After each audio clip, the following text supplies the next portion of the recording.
Good afternoon, everybody. How is the energy? Yeah? Fantastic. Approximately 500 times more than I feel right now. Anyway, thank you so much, everybody, for coming to this a little bit impromptu meeting.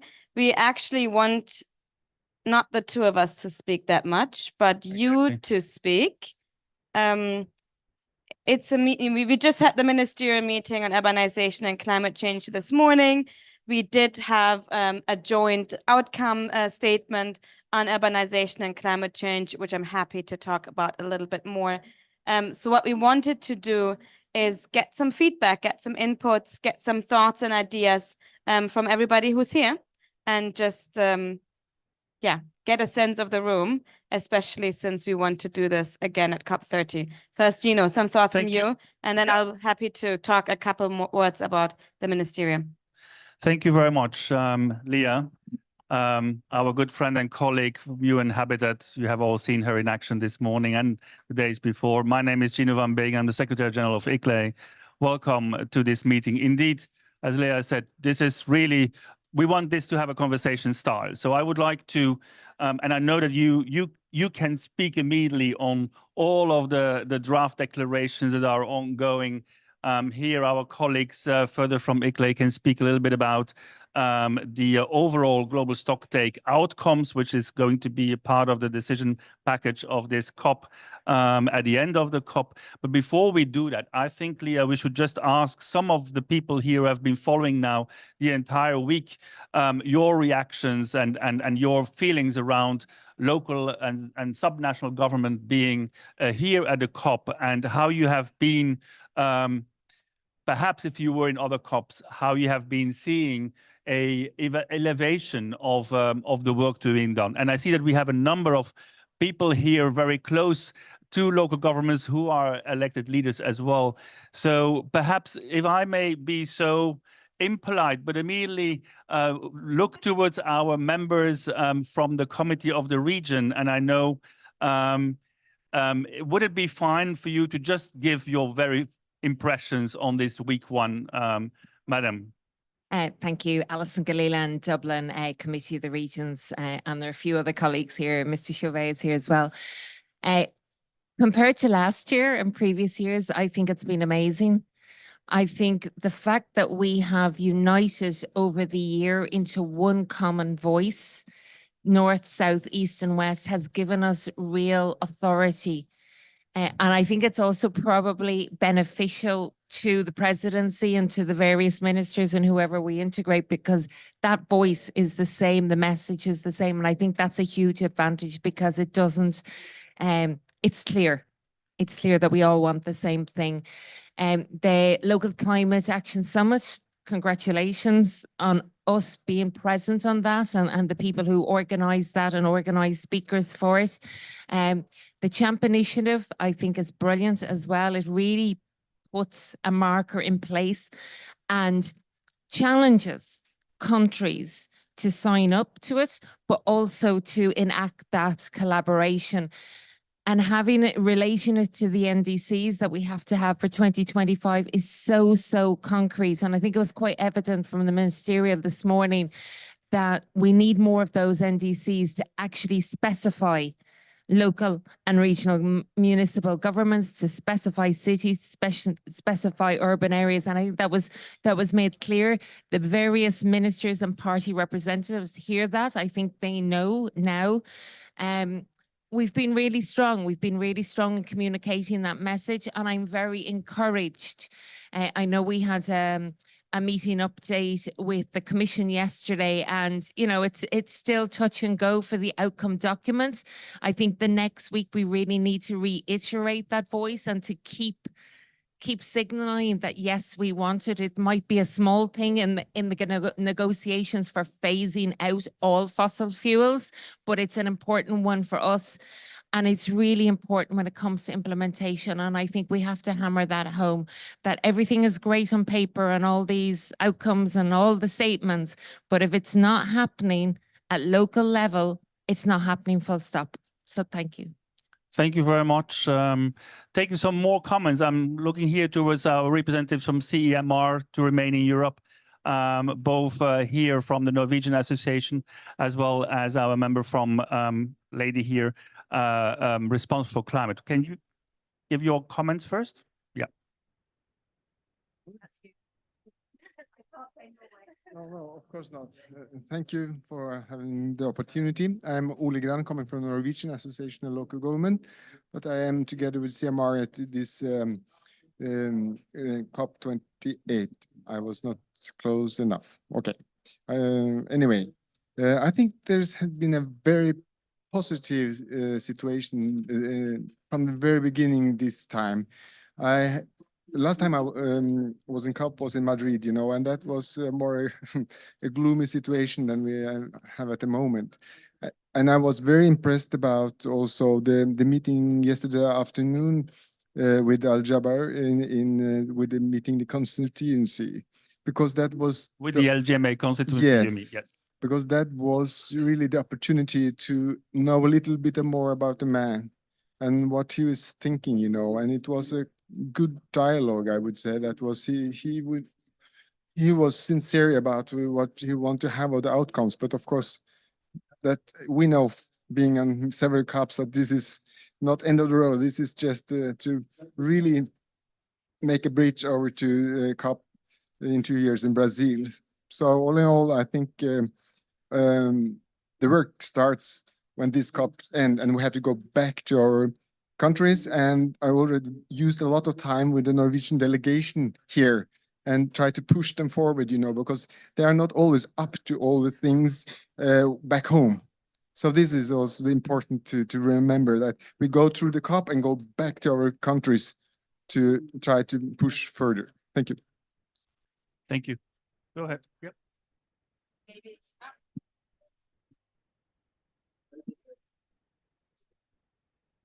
I mean, I can also shout, huh? Oh. I'll just shout. That's fine. Ah, there we go. Thank you. And maybe just to pick up on what you just said, you know, we need to go home and translate that into action. My first thing, not on the 13th of December, but right afterwards, is actually going to do, I'm really curious to do a proper analysis of who has signed CHAMP and who. It's not sorry. Oh my God. Okay. Come sit. Come, Mauricio, come sit. Mauricio, come over here. Come, Mauricio, come here. Come here, Mauricio. Sit over here. Yeah. We should stick to SDG 11, huh? Leah, continue. Continue, Leah. Sorry.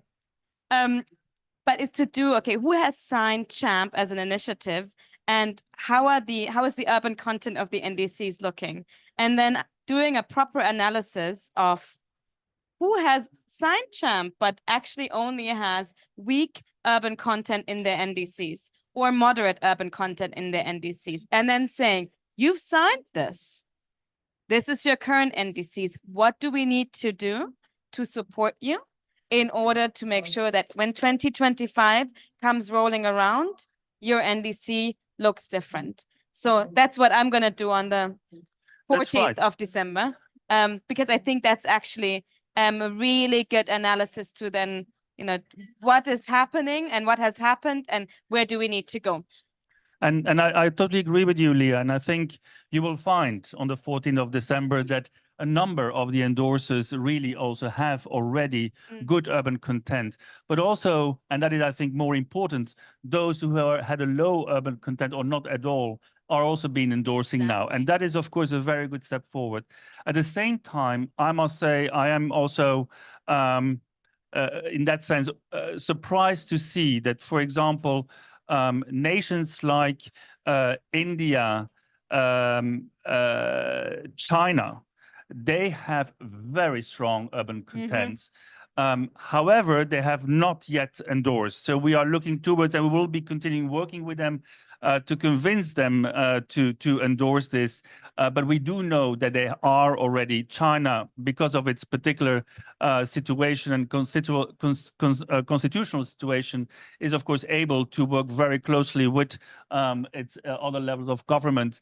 But India, for example, in the same way, India, just to also to respond to your comments, has in its current NDCs very concrete projects and programs. For example, the construction of a solar energy airport in India, that indicating the savings in terms of greenhouse gas emissions as opposed to normal business, and making that really part of their NDCs. Obviously, also in this case, not necessarily looking for funding from the multilateral community. They will finance this on their own. But I think that you will see, hopefully, in the next round now of preparations, that through these structural dialogues between the central government and their subnational governments, we create a better understanding of the priorities, both at local level as well as then taking into the priorities of national government. And then coming to Belém in Brazil, I think we will have a robust how should I say, geography of various programs within these NDCs, then obviously can also go for further financing. A few more comments? Please, I would like to give the floor to, the lady in green. Thanks very much. And I would agree with much of what everyone said already. I think, I've never been personally to a COP. So for me, it's been new. I mean, everyone says, oh, it's very different from previous COPs. This is all I know. So, from my point of view, I think, it has been a really good way to kind of coalesce the local government voice. And I think, the hard work that everyone has put into making that happen, and the work particularly that ICLEI's done in terms of leading that, I think has been, significant. And I think people have seen that on the ground. I would say two things. I would say just one thing, building on what you just said vis-a-vis India, is also thinking about, there's still work to do in terms of empowering local government and legislation. So the issues around decentralization, the core business that brings us all together, is still very much there. And we know that cities in India are actually very weak in comparison to many other countries. So I think, that's definitely something to think about. And the second thing for me is around the kind of multi-level governance and the commitments that we're seeing here, but actually the complexity when we get back into country and we have to make that work, because it isn't just relationships with one ministry. I mean, even at the meeting today, we had 3 different types of ministries, and there are many others as well, very active in climate. So I think some of the complexities around that and how we perhaps as partners can help support that process going forward is something to think about. Thank you very much. And could you just introduce yourself as Sure. well? Lucy Slack from Secretary General of the Commonwealth Local Government Forum.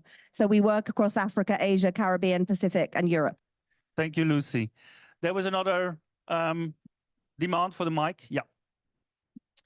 Thank you so much. Good morning. My name is Dora Marema from the South African Local Government Association. I think just really echoing the sentiments of everyone. What an amazing session to witness. And we were here. Sorry, we also were in the inception ministerial last year in Sharm el-Sheikh. And I think today the level of ambitions and the statements that were made by the ministers, I think, as well as the mayors, I think it was very encouraging.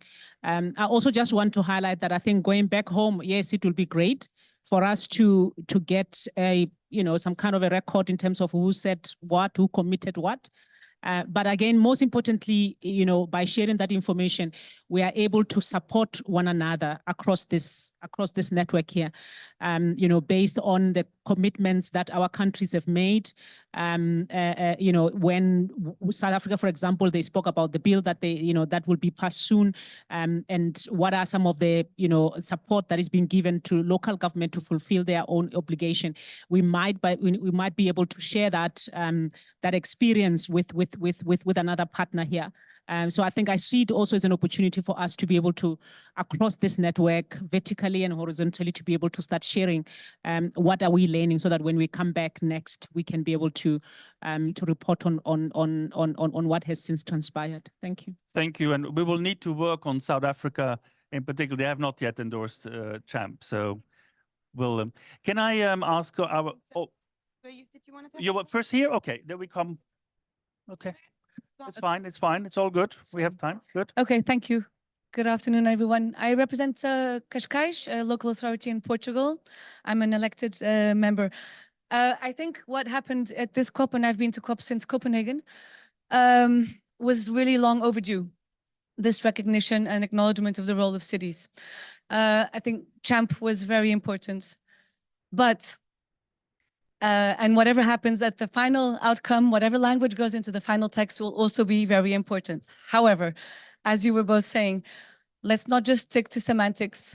Let's go down to materialization, and the momentum is growing. So we hear more and more, which is great, that the battle for sustainability will be won or lost in cities. But this is becoming vaguer and vaguer the more it's repeated. And I think we should really make an effort to implement more and more. And as we do so, until 2030, as we do so, to demonstrate the link between how environmental projects are not just environmental projects, they're social projects, they're economic projects, and there's major gains. If we demonstrate it this way, if we can demonstrate it's not just about environmental degradation, which it is as well, but it's also about reducing social tensions. For example, it's about creating green jobs. And if as we implement, we can do all this as well, I think it'll be easier to start to ingrain what the role of local authorities really is. And a question, the IPCC last year produced a summary for urban planners. It was the first time the IPCC was really focusing. Perfect, even better. And that was also long overdue. The IPCC using accessible language for local decision makers. So we are on the IPCC agenda radar. Could the IPCC produce some kind of report to demonstrate it's coming? That's great. Yes. Okay. So that one. Sorry. There is going to be there will be a very That's special perfect. report for Because based on that, we on can... cities, local and regional Okay, government. excuse my ignorance, but that's perfect. And just one last word on your homework. Once you have the results of, how CHAMP pledges and NDCs all combine on urban content, please give a shout out, not just to the central governments, not just to the National Association of Local Authorities, but like through ICLE directly, just because not all associations communicate directly to every single municipality. So that would be great. Thank you. Thank you very much. And on that comment, UN Habitat has a convening power, in particularly with the member states. So I'm sure that will be followed up on it. Can I ask our colleagues here on the financing part, are you satisfied of what has been happening until now during this week one, and perhaps also some words on today's, on this morning's meeting? Yeah, thank you, Mauricio. Ginny. Hello, everybody. So Mauricio Rodas, I'm the former mayor of Quito and currently visiting scholar at the University of Pennsylvania. And along with Professor Ginny Birch and Professor Berkwhite, we are part of the secretariat of the Global Commission for Urban SDG Finance, which was launched last June in Paris. It is a commission formed by a group of mayors, convened by the mayor of Paris and the mayor of Rio de Janeiro. But we also have representation from the mayors of Dhaka, Melbourne, Santiago de Chile, Miami-Dade County, and other places and regions of the world. We have the representation of international financial institutions. We have the leaders of the main city networks, so ICLE, UCLG, C40, the Global Covenant of Mayors, the Resilient Cities Network. We have academics, we have representatives from the private sector. And the idea of the commission is to work on the current financial landscape for cities, and particularly on identifying ways to increase urban SDG finance, by promoting new, innovative, and even bold and disruptive ideas on how to reform the global financial architecture to make it more cities friendly. And in that regard, we were very pleased to see that on November the 30th, here at COP28, a decision was agreed by which the operational mechanism for the loss and damage fund was approved. And in the document, it is explicitly stated that a part of the resources coming from this fund will be directly channeled into subnational governments. I think that's a key milestone, step in the right direction finally, which is of course very exciting. But we think that we need to go further, and we need to make sure that in order to meet that mandate, cities should be part of the negotiations of the operational guidelines for the Lost and Damaged Fund. We need to coordinate with the Lost and Damaged Fund members, with the World Bank, which, as you know, will be the host institution for the fund, with the board, the soon-to-be appointed board of the Lost and Damaged Fund, which will be appointed at the end of January, so very soon. We are willing to coordinate actions with the different technical bodies of the Lost and Damaged Fund in order to make sure that actually those resources will be channeled directly in subnational governments in cities like it is greatly needed. So I think this is an important step. The Commission issued a statement on that regard this morning. And on that statement, we, of course, recognize the role that LGMA has been playing for many years as the focal point with the UNFCCC with the COP process. And we, of course, welcome the work that LGMA has been doing on the Lost and Damaged Fund process. So I think those are interesting news, and of course, more to come. I'm grabbing the microphone from you. Sorry about that, Mauricio, because I want to bring us back to the CHAMP program. And it's one thing to have in the NDCs that the cities must be consulted and their contributions must be measured, but there'll be no city contributions if there's no financing of those contributions. So that's the really magic link that we want to make today here. And thank ICLEI and everybody, C40 and so forth, who's gotten this wording here so that you have to have the product, right, in order to make the contribution. And so the CHAMP program is just a pioneering, seminal, really important step in this direction. I didn't and if I the microphone from you. and if I can just comment on what you said, because 100% on the financing, and it just reminds me of a couple months back, we were sitting in a group and we're discussing NDCs, and there were some people who said, oh, we're fast, we're new to the city space. Ignorant question, but why do we even need cities to achieve the targets of the Paris Agreement? And why do they need to be stronger in the NDCs? And we all go on and on and on and technical and this and that and percentage and emissions. And they're like, but explain it to me like I'm 5 years old. And then we all just stood there. And in the end, what we came up with collectively was, because it provides a hook. If somebody signs a CHAMP initiative, if there's urban content in the NDCs, there's a hook. And that means cities, but also parliamentarians can go and say, you've signed on to this. So now we've signed this. What is going to happen with this pledge? We need to operationalize it. So I'm really hoping that these are all little hooks that people can then tag onto, go home, and then demand also action on that. And that then comes, or should come, with money. I totally agree, and that is perhaps on the LGMA, on the loss and damage negotiations we have, and through the networks, including UCLG, ICLEI, and others have been really being very vocal on trying to get words. And I very much agree with you. Sometimes it looks like we are, working months to have one word somewhere, but it is indeed, if you don't have the word, you are non-existent. But if you have the word, and if you have many words, then things starts to roll out, and indeed the entire community can grab those that are signing up to things, say, well, you signed up to that. I think there was another elected leader or other elected leaders first who would like to take the floor to share their immediate comments. Anyone else from that side? No, I thought, okay. Please, you had asked for the floor. Gökçen.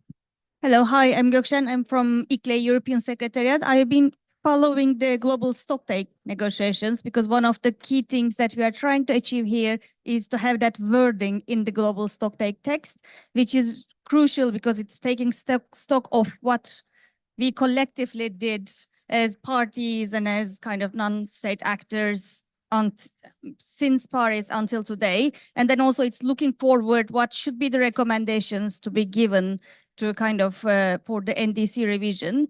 So we have 3 recommendations and we have been fighting hard in the last 2 days to kind of make sure that they get into the text. So today, they closed the agenda because there has been too many suggestions, text additions, and so on. But on the 8th, there will be a new version of the text. And we know that a number of African countries, EU delegation, US, and others were interested in integrating the language on subnational governments in the text. But as of 8th of December, now talking about the homework, there will be a new version of the text. And I think our kind of homework, collective homework for the next week should be to focus that those recommendations include the language on working together with subnational governments in the NDC revision so that our tasks when we go back home is easier to make the links with the CHAMP and make the links with the financing.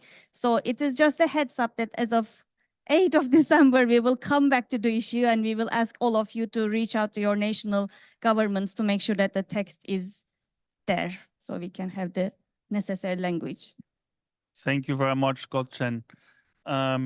And perhaps, Leah, if you could say a couple of words on, because that is part of that advocacy process now, the outcoming resolution from this morning's discussions, the many ministers who spoke on urbanization and climate and that link.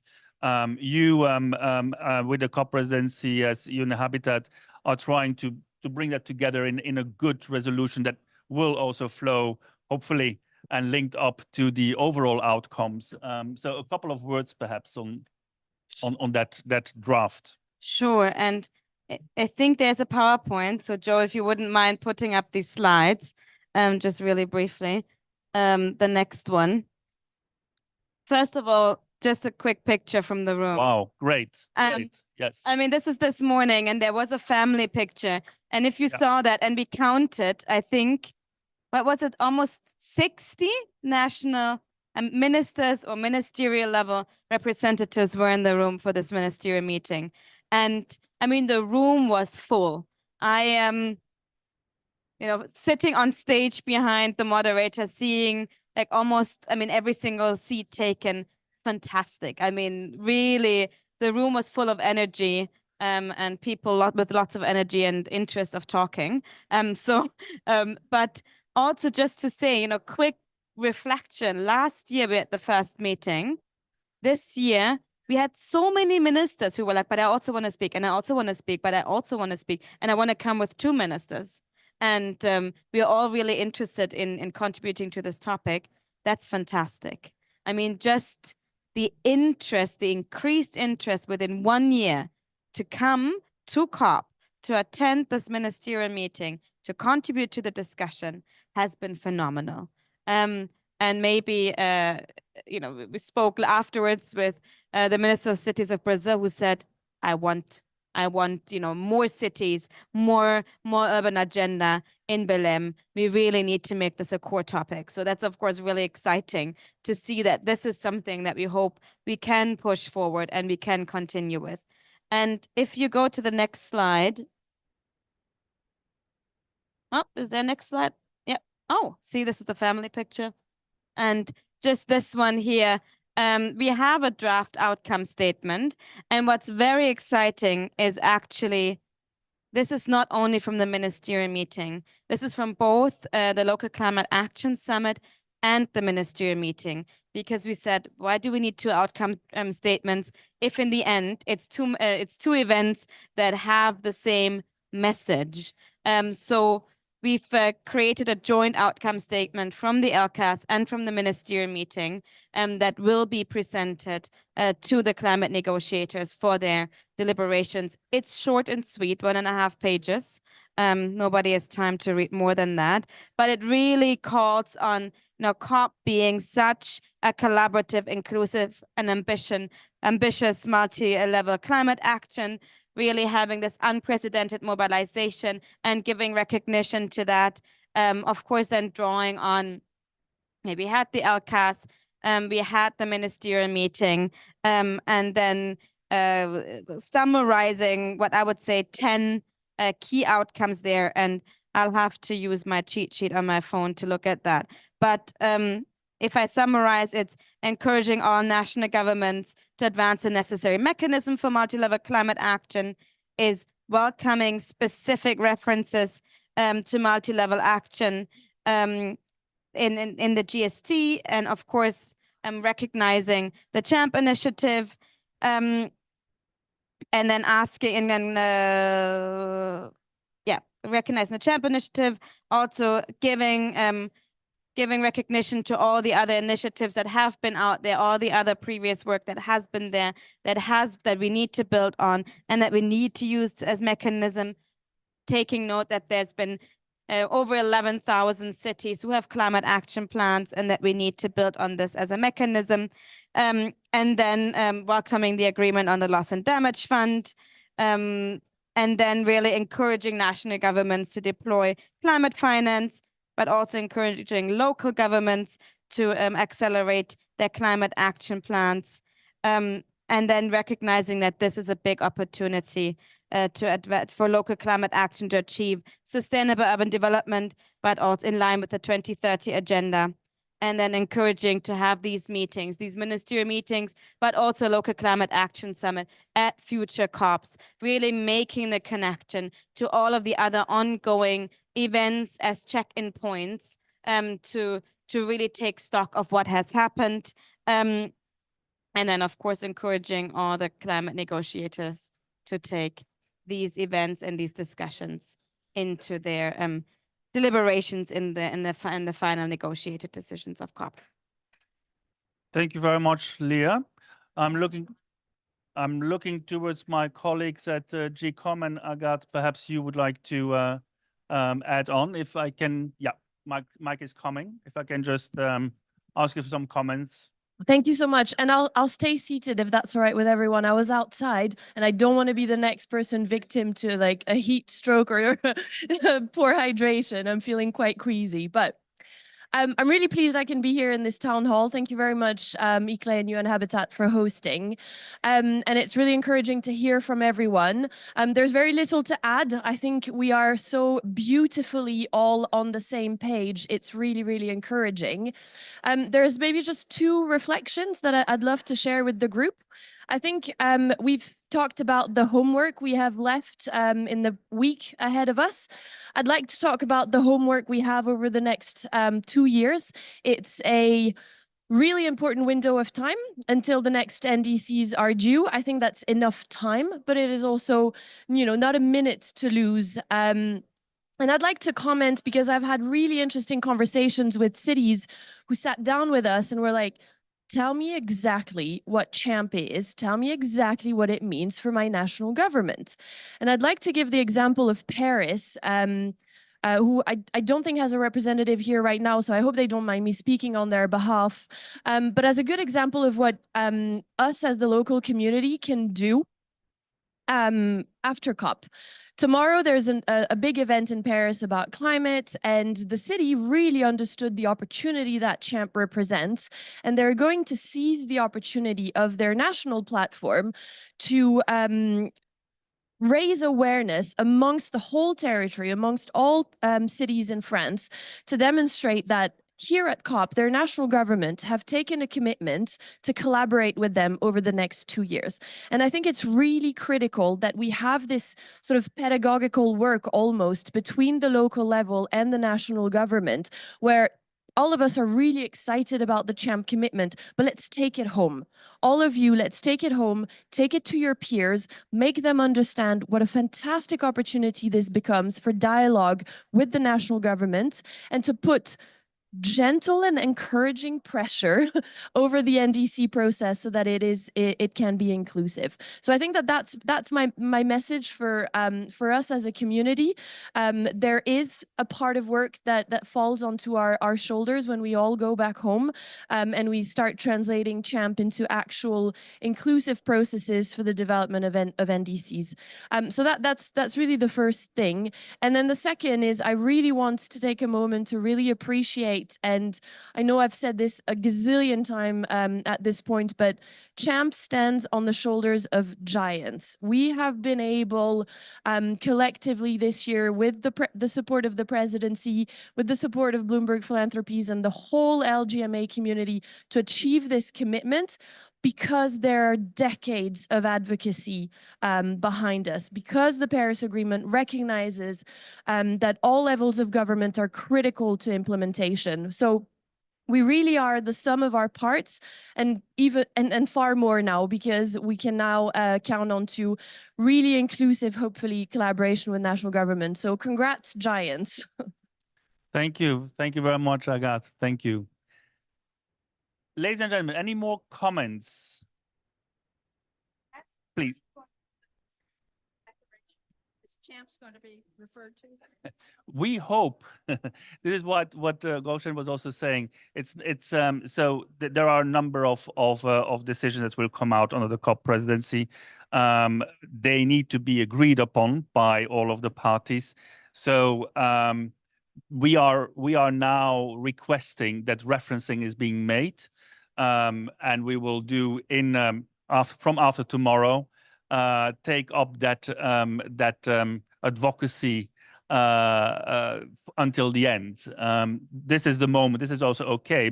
Week 2 is really the week where these things are going to be negotiated. We cannot promise anything because we are now not the parties. I think we have, as you just said, Agathe, as well, we have been able to, in week 1, to really be very demonstrative and vocal here through so many partners and at so many occasions. And as we speak here at this pavilion, at the same time, we are, as LGMA and the partners are speaking at least 10 other sessions at this morning. This we will continue doing in week 2.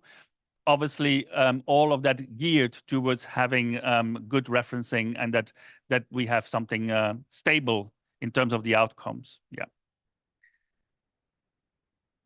Any other comments? Leah, from your side? Please, yes. Yes, thank you very much. Vincent Chauvet, Mayor of Autun in France, also a member of the Committee of the Regions. Just a quick question for Belém in 2 years, but maybe next year also to make this ministerial meeting be even stronger. Is there a strategy we can have in common to put ministers in the ministerial events? Because for some countries, including France, it's ministerial staff, but not actual urban minister. So maybe for the CHAMP signatories to say you signed, it's a commitment. So maybe send your minister. It's good to have a civil servant, but it's always good to have civil partnership.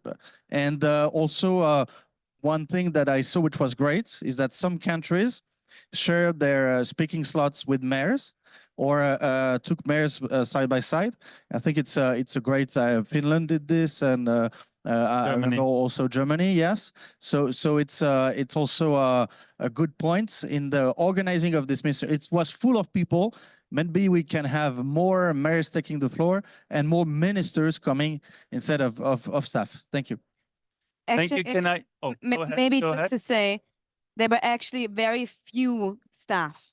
Yes. It was mainly ministers and vice ministers. Only very, very few countries that also last minute, because I mean, we did have maybe a tiny bit of a timing issue running over. Then in the end had to replace their state secretary or minister with staff. But there was, I think, I think 1 or 2 only that had staff. that was, I mean, mainly ministers. And we also deliberately said it's a ministerial meeting. And on your question in terms of from now, what is going to happen from 14 December onwards? So as you know, there are COPs are coming together at the technical level in Bonn every year, 6 months before actually the COP is taking place. So we will be looking towards that particular momentum and try at the COP in Bonn, called SBIs, but it's a similar one. To have also there a very good input already and an uptake of the last 6 months until then, what has been done, how can we further influence the COP in 2024, and then obviously towards Brazil, we will have, for example, at ICLE, we will have our World Congress in June also next year in Sao Paulo. We are working very closely with, in this case, the Brazilian ministers and amongst others, the Minister for Cities, but obviously with all of the mayors, including the mayor of Belém, to already prepare towards 2025. And so that will be another momentum. We will be working also with the champion of the COP28 presidency to keep the momentum going until and towards the next COP as well. So a number of key concepts and ways of bringing this forward and keep the momentum are currently already under discussion. And maybe also to say, we are absolutely dedicated to ensuring that this ministerial meeting is happening every year. But I need to clarify one thing. This is a ministerial meeting that is currently being hosted by the COP presidency. What we are working towards, and this is not something that happens overnight, is that this becomes a mandated UNFCCC meeting. Exactly. So like the finance ministerial, it's mandated. Every year it needs to happen. So this is, of course, again, medium-term strategy. It takes some time, but I think with this year, this great turnout, the high level of representation, we've really left a mark and saying this has a space, and this has a space here today, but also in the future. Thank you very much. Any final last comments of anyone here? If not, then I would like just to congratulate everyone and all of us here. Thank you also, Leah, as a good colleague. You have been working relentlessly in the last days, but I think it was a great show off this morning, and we'll continue in the next day. So for now, thank you very, very much. And I just want to say thank you for everybody for making this happen this morning.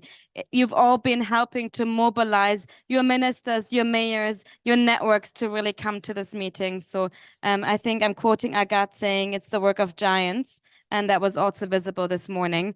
And as a last request, next year at the ministerial meeting or the year after and on Cities Day, I want to see more SDG 11 colors. So... Thank you. Thank you.